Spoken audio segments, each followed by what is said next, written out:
The Lantern-Keeper of Wren Hollow, a short story. Chapter 2. The Lights Beneath the Orchard. The nearest floating light advanced as carefully as a cat, exploring a new windowsill. It wasn't bright, not the sharp sting of a flashlight or the stare of a porch bulb, but a tempered glow, as if it had learned manners. Anna held her tin lantern lower, letting its circle of warmth soften. The floating light paused, considering. Then it dipped. Once, politely, as if the two of them had just agreed to share a quiet path.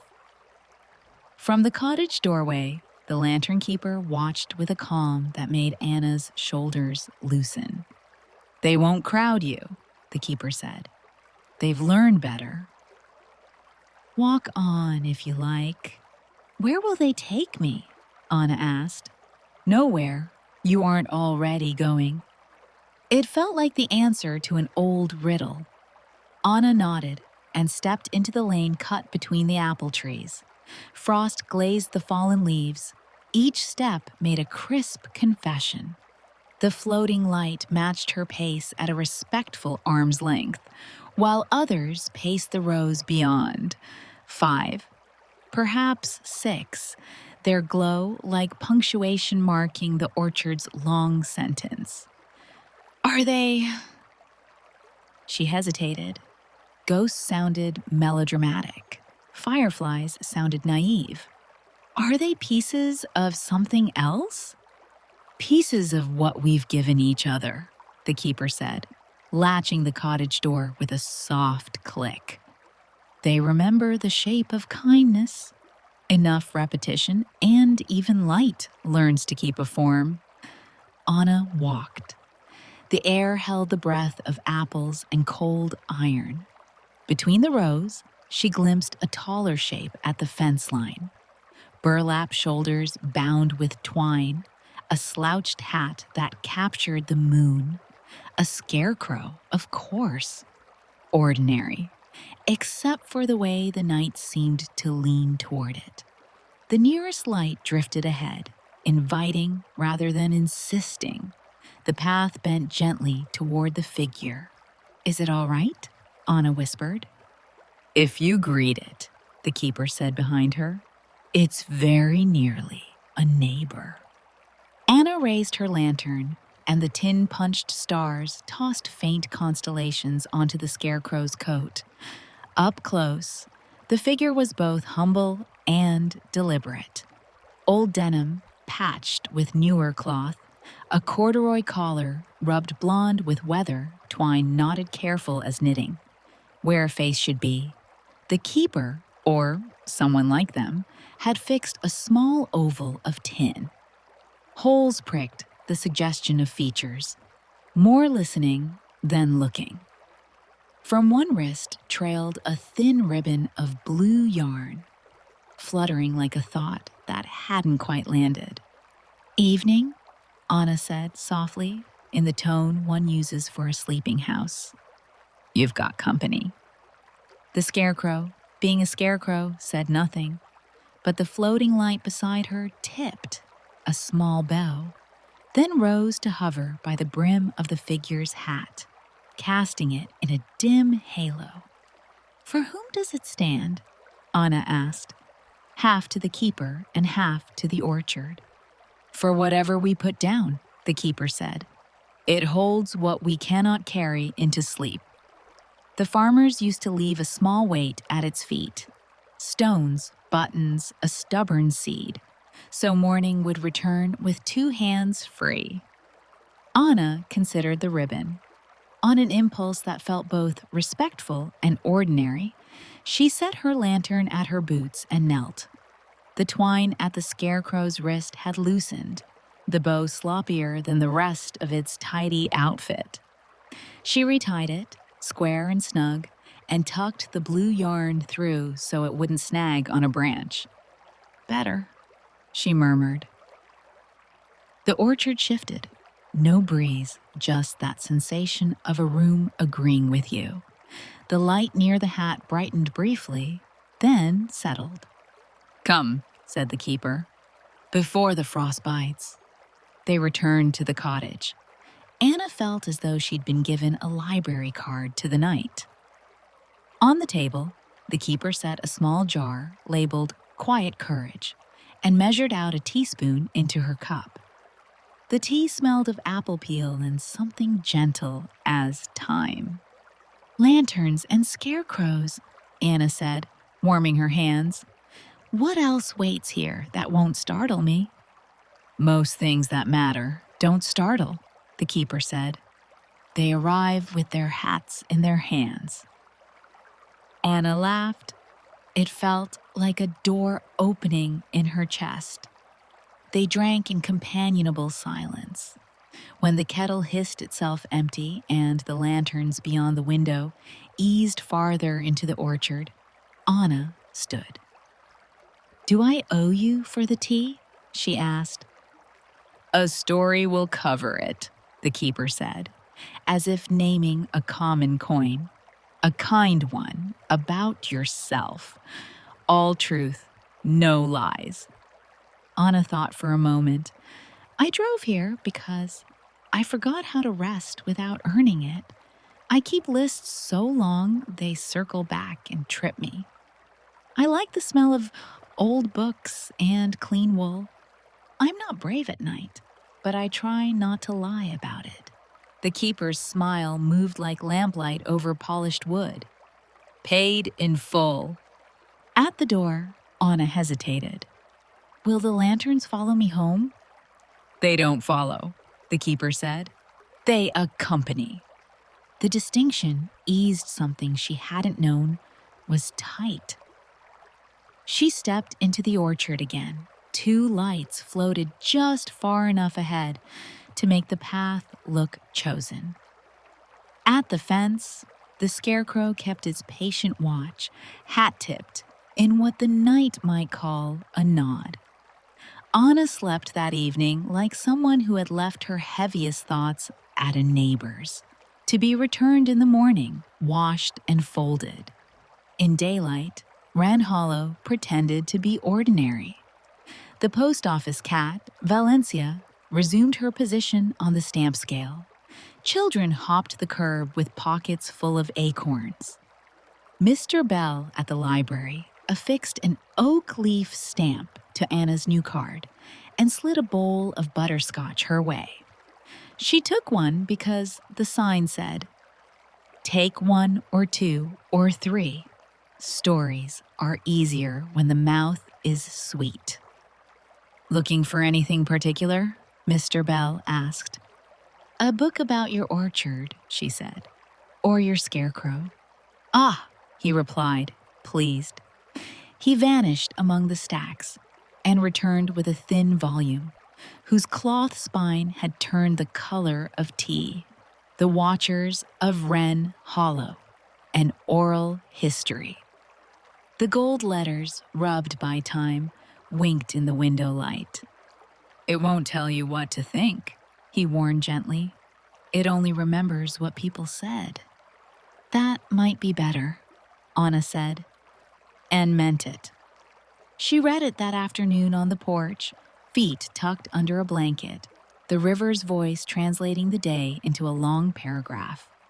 The book was a scrapbook of careful fragments, a farmer's diary noting a lantern seen hovering by the millstone, a child's letter describing a straw man who listens, a woman's recipe for apple jelly annotated with "Add 3 breaths of patience. The lanterns prefer it that way." One paragraph, penned in a looping hand, stayed with her. On some Octobers, the scarecrow holds a ribbon. On those years, the harvest is even-tempered, and the dreams are kinder. When the ribbon frays, someone new always arrives to tie it neat. No one is asked. They simply do it. Anna rubbed her thumb over the thin paper and found herself smiling. That evening, she baked biscuits with rosemary, Mina's recipe. scribbled on the back of a grocery list she'd found in the cottage drawer, and carried 2 on a saucer to the Lantern-Keeper. "For you," she said at the door, suddenly shy. "Payment and pastry." "Accepted," the keeper said, with mock solemnity, though their eyes crinkled. "Come see this." They led her to the table where an unlit iron lantern rested open, its glass panes folded back. Inside, a shallow dish of water held 3 apple seeds. No flame burned, yet the water's surface seemed to keep a memory of light. The seeds drifted, came together, parted again. "Lantern reading," the keeper said. "If you watch quietly enough, you can learn what the night is trying to say without scaring it away." "I've never been good at tea leaves," Anna admitted. "Lantern water is kinder," the keeper said. "Tell me what you see, not what should be there. Tell it like you would to a child who trusts you." Anna bent over the lantern. The water barely trembled. 2 seeds floated apart, forming a small doorway. The third circled until it tucked itself against one edge, like a button saved in a pocket. "I see a door that's also a window," she said slowly, "and a button someone kept because it felt nice to hold." "I see. A pie tin?" "No, just a circle for making something shareable." The keeper nodded, as if she'd recited a familiar prayer. "You read gently." "That's the only way it works." "What does it mean?" she asked. "That you are almost ready to rest without permission," the keeper said, "and that when you leave, the last 5 minutes will be sweet." "Leave?" Anna repeated, startled at the sting behind the word. "All arrivals have that moment hiding in them," the keeper said kindly. "Knowing it ahead of time is a mercy." They poured more tea. The cottage held its particular hush, the kind that reminds you have a heartbeat amongst the gentle silence. Anna told the keeper another small truth. This one about a letter she'd never mailed, and the apology that might still fit inside it. And the keeper set a jar labeled "Soft Apology" by her elbow. A spoon stirred counterclockwise at dusk. The label advised in neat script, then spoken over with the right name. "I could get used to your remedies," Anna said. "They're only reminders in jars," the keeper replied. "You already carry most of them." When she left, the lanterns were waiting, 3, like steady friends, keeping to the orchard's edge. The scarecrow wore its hat at a more comfortable tilt, or perhaps she imagined it. On impulse, Anna set one of the biscuits at its feet, then laughed at herself and retrieved it. Even in a magical orchard, feeding straw felt a step too far. "Good night," she told it instead, and the ribbon at its wrist fluttered with gratitude, the way moth wings do when you open a door and let them choose. November drew itself thinner each morning. Frost stitched the lawns, chimneys wrote their brief letters to the sky. Wren Hollow practiced its small rituals. At the church steps, a bowl appeared with a new sign. "Take 1 if you are tall, 2 if you are small, 3 if you promise to send a kind message before bed." In the library window, Mr. Bell taped a paper moon that changed from crescent to gibbous with the phases. Mina's hearth began serving a clove honey bread that made the bell over the door sound warmer somehow. In the orchard, the lanterns became choosier, showing themselves only when Anna's steps were slow enough to deserve them.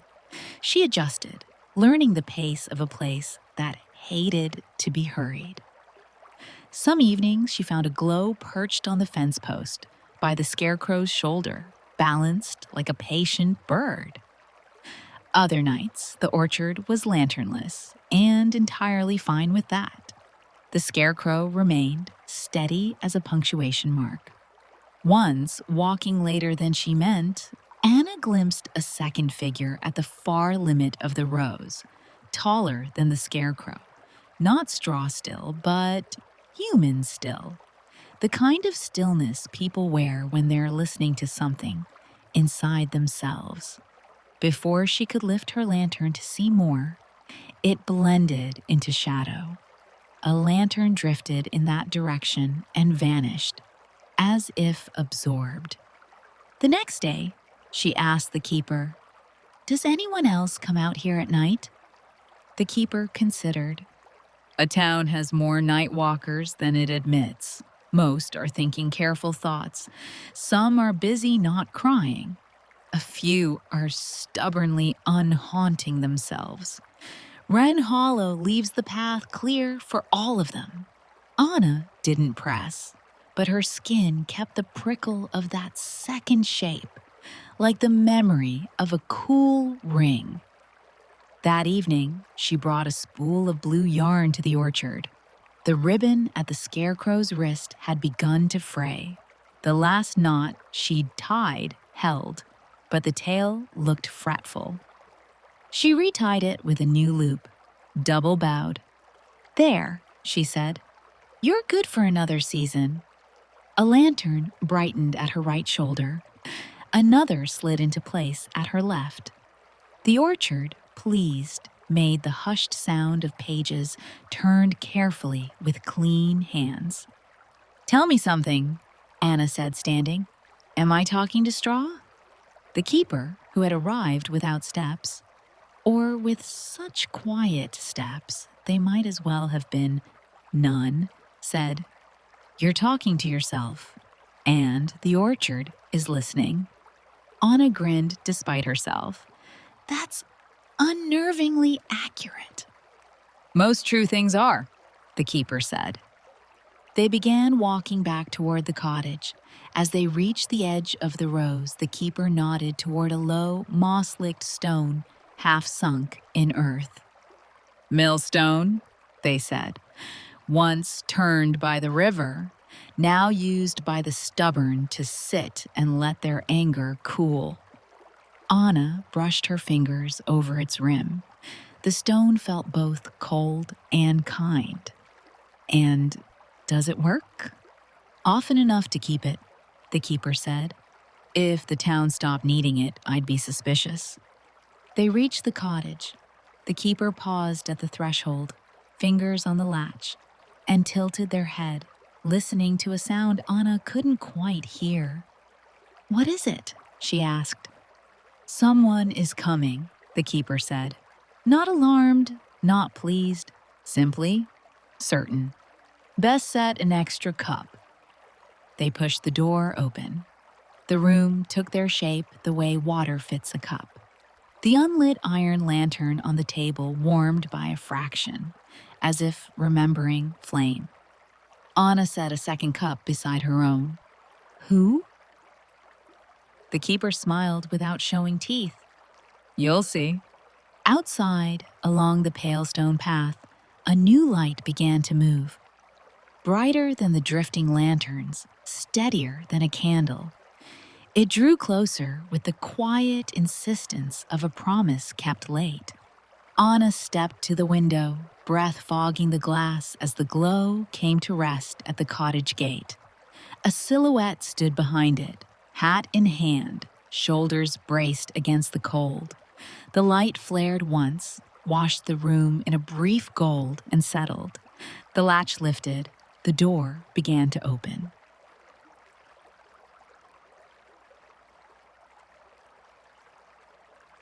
And that brings us to the end of this chapter. If you enjoyed the story, don't forget to like and subscribe, and tune in next week for the continuation of the tale. See you next time.